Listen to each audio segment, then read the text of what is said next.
धर्मेंद्र जी, मैं आपका बहुत आभारी हूं कि आपने मेरी पहचान करा दी। ये बात सही है, मैं अति पिछड़े समाज से आता हूं।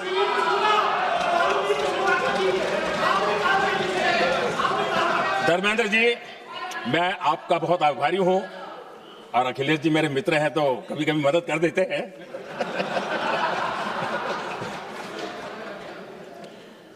ये बात सही है कि मैं अति पिछड़े समाज से आता हूं, लेकिन मेरा दायित्व समाज के सबको साथ लेके चलने का है, और यही मेरे संविधान ने मुझे यही रास्ता दिखाया है। मेरे लिए संविधान ही सर्वोपरि है, और इसलिए और ये संविधान की ताकत है कि मेरे जैसा अत्यंत छोटे समाज का, अति पिछड़े समाज के व्यक्ति को इतना बड़ा दायित्व देश ने दिया, और इसलिए मैं तो देशवासियों का ऋणी हूं, और मैं तो संविधान निर्माताओं का ऋणी हूं कि जिसके कारण आज मैं यहां हूं। लेकिन आदरणीय अध्यक्ष जी,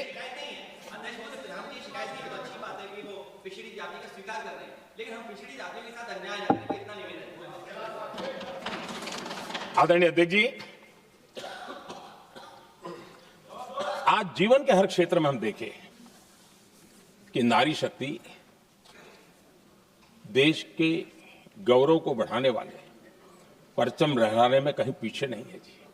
हम गर्व कर सकें इस प्रकार से जीवन के अलग अलग क्षेत्रों में आज हमारी माताएं बहनें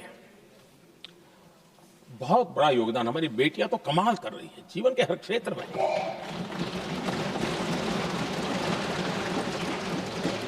इतना बड़ा सामर्थ्य, उसको हम हिस्सेदारी से रोकने के लिए क्यों इतनी ताकत खपा रहे हैं जी? उनके जुड़ने से सामर्थ्य बढ़ने वाला है, और इसलिए मैं आज अपील करने आया हूं आपके पास कि इसको राजनीति के तराजू से मत तोलिए। यह राष्ट्रहित का निर्णय है।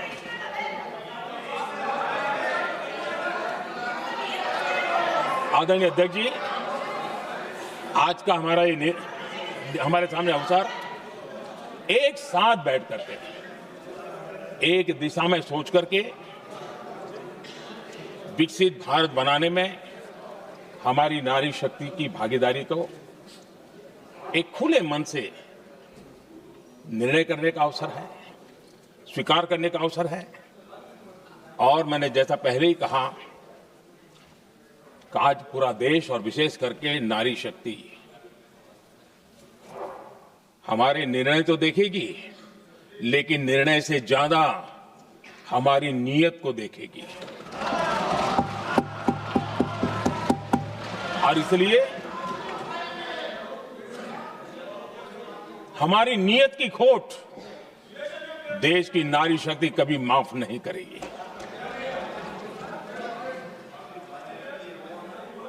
आदरणीय अध्यक्ष जी, 2023 में इस नए सदन में हमने सर्वसम्मति से एक प्रकार से इस अधिनियम को स्वीकार किया था।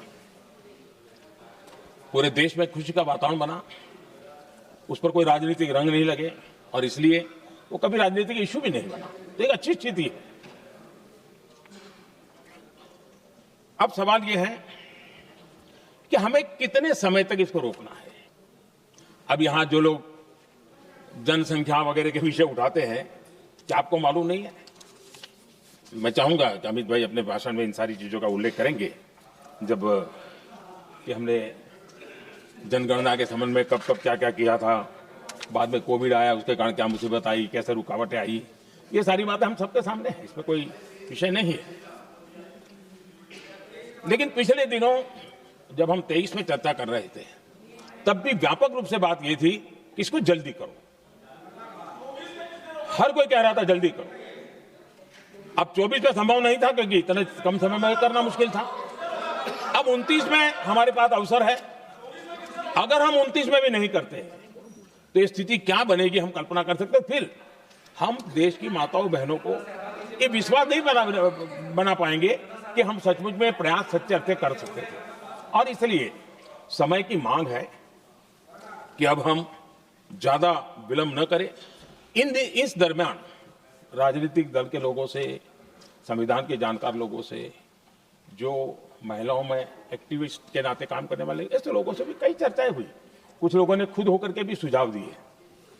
सारा मंथन करते करते करते, और यहाँ भी सभी दलों से लगातार बातें इनकी होती रही है। स्ट्रक्चर वे में हुई है, इनफॉर्मल भी हुई है, और उसमें से आखिर बना हुई एक कुछ रास्ता निकालना होगा ताकि हम हमारी माताओं बहनों की शक्ति को जोड़ सकते हैं। आदरणीय अध्यक्ष जी, मैं एक बात जरूर कहना चाहूंगा। यहां बैठकर के हमें किसी को संविधान ने देश को टुकड़ों में सोचने का अधिकार ही नहीं दिया है। जो शपथ लेके हम बैठे हैं ना, हम सबको एक राष्ट्र के रूप में विचार करना हमारा दायित्व बने। चाहे कश्मीर हो या कन्याकुमारी, हम टुकड़ों में न सोच सकते हैं, न टुकड़ों में हम निर्णय कर सकते हैं। और इसलिए निराधार रूप में, जिसमें कोई सच्चाई नहीं, रत्ती भर सच्चाई नहीं है, सिर्फ राजनीतिक लाभ लेने के लिए जो बवंडर खड़ा किया जा रहा है, मैं आज बड़ी जिम्मेवारी के साथ इस सदन में, इस पवित्र जगह से कहना चाहता हूं, चाहे दक्षिण हो, उत्तर हो, पूर्व हो, पश्चिम हो, छोटे राज्य हो, बड़े राज्य हो, मैं आज एक जिम्मेवारी से कहना चाहता हूं कि ये निर्णय प्रक्रिया किसी के साथ भी भेदभाव नहीं करेगी। ये निर्णय प्रक्रिया किसी के साथ अन्याय नहीं करेगी। भूतकाल में जो सरकारें रही और जिनके कालखंड में जो परिसीमन हुआ और जो अनुपात उस समय से चला आ रहा है, उस अनुपात में भी कोई बदलाव नहीं होगा और वृद्धि भी उसी अनुपात में होगी।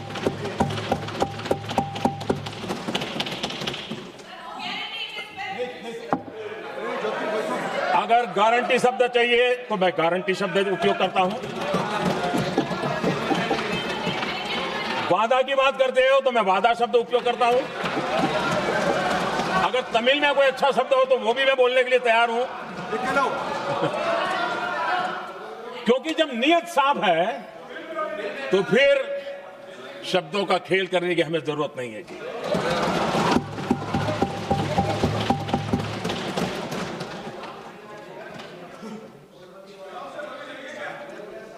आदरणीय अध्यक्ष जी,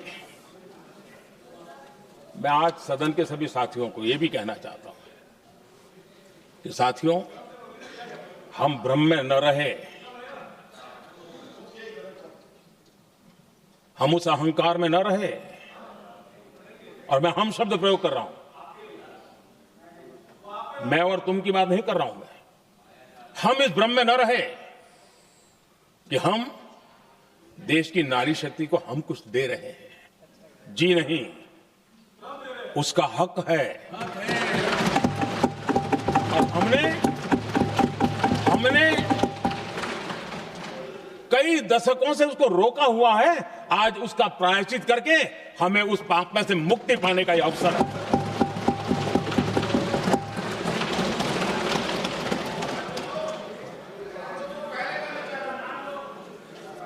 हम सब जानते हैं हर एक ने कैसे चालाकी की, हर बार चतुराई की।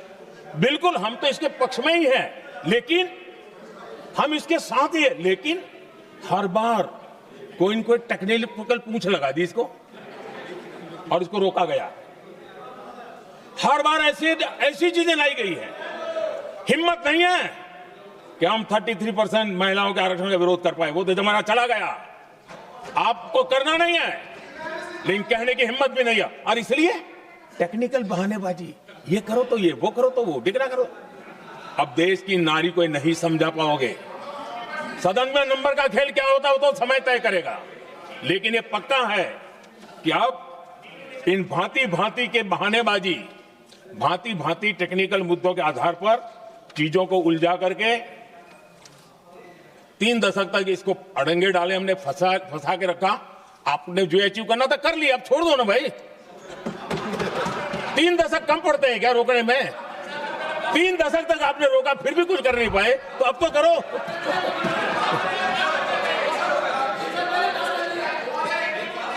आदरणीय अध्यक्ष जी,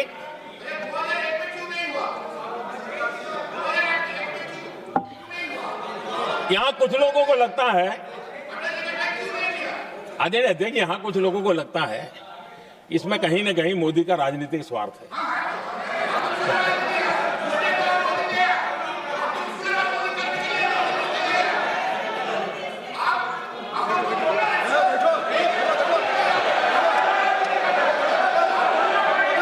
अरे भाई, इनको बोलने दीजिए, वहां पर बेचारे को मुंह पे ताला लगा हुआ है, बहुत बगल में कोई बोलने नहीं देता उसको।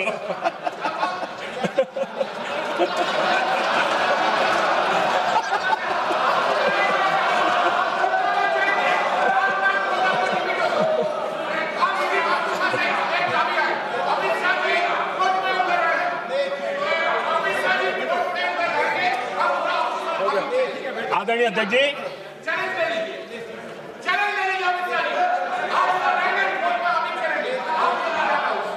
आदरणीय अध्यक्ष जी, देखिए, इसका अगर विरोध करेंगे तो स्वाभाविक है कि राजनीतिक लाभ मुझे होगा, लेकिन साथ चलेंगे तो किसी को भी नहीं होगा, ये लिख के रखो,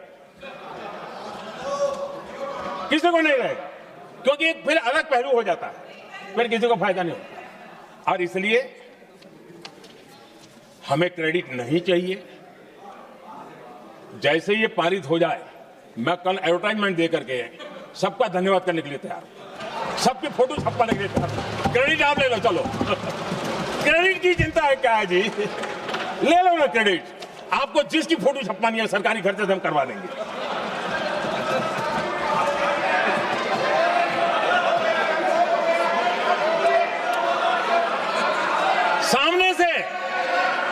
सामने से क्रेडिट का ब्लैंक चेक आपको दे रहा हूं।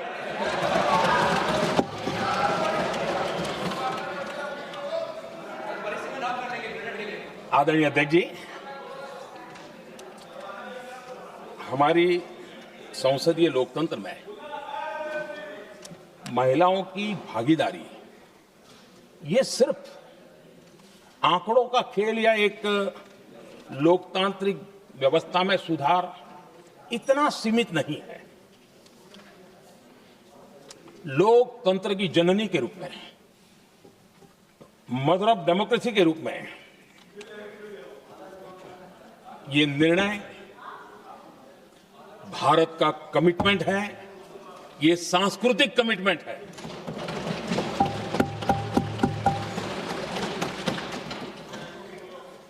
और इसी कमिटमेंट के कारण पंचायतों में ये व्यवस्था बनी और अब तो 20 से अधिक राज्य है जहां 50% हुआ है।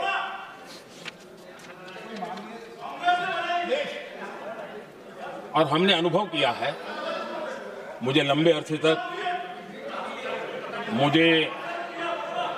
अरसे तक मुख्यमंत्री के रूप में सेवा करने का जनता ने अवसर दिया और उसी कालखंड में ग्रासरूट लेवल पर विमेन लीडरशिप को मैंने देखा है।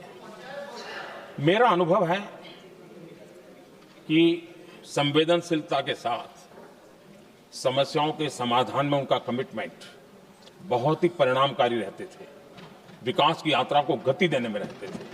और उस अनुभव के आधार पर मैं कहता हूं कि इस सदन में उनकी आवाज नई शक्ति बनेगी, नई सोच जुड़ेगी, देश की दिशा में एक संवेदनशीलता जुड़ेगी। तथ्य और तर्क के आधारों पर अनुभव जब जुड़ता है तब मैं समझता हूं उसका सामर्थ्य अनेक गुना बढ़ जाता है और सदन कितना समृद्ध हो।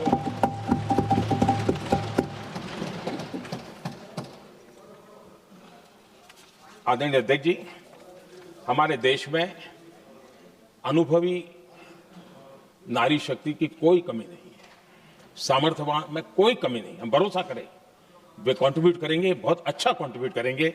और आज भी जितनी हमारी बहनें यहां हैं, जब भी उनको अवसर मिला है उन्होंने बहुत अच्छे ढंग से अपनी बात बताई है, सदन को समृद्ध किया है। आदरणीय अध्यक्ष जी, आज देश में वर्तमान में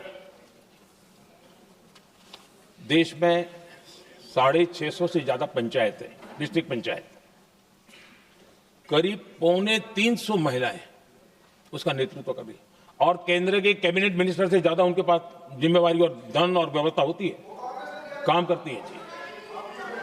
करीब 6,700 ब्लॉक पंचायतों में 2700 से अधिक ब्लॉक पंचायत ऐसी हैं जिसका नेतृत्व महिलाओं के हाथ में।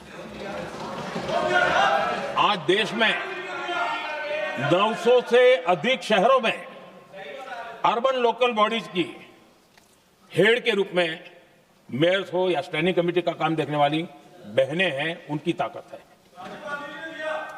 और मैं मानता हूं कि आज देश जो प्रगति कर रहा है उस प्रगति में इनका भी महत्वपूर्ण योगदान है। उस ऋण को हमें स्वीकार करने का ये अवसर है।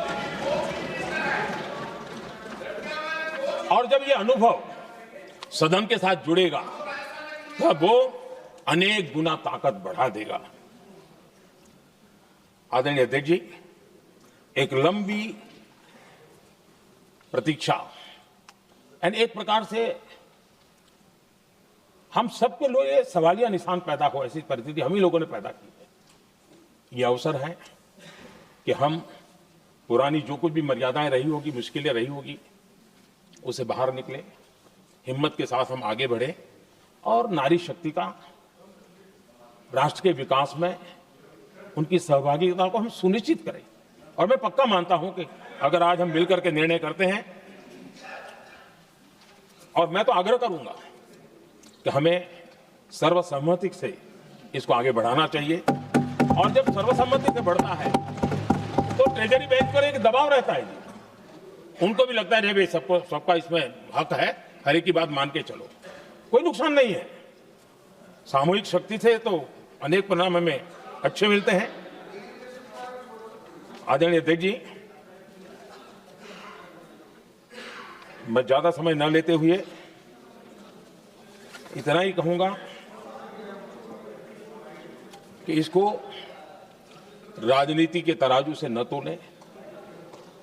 हम जब भी कुछ निर्णय करने जा रहे हैं तो देश के इतने बड़े देश का आधा जिम्मा जो उठा रहे हैं उनका भी कोई हक बनता है यहां आने का, हमें रोकना नहीं चाहिए। और दूसरा, संख्या के संबंध में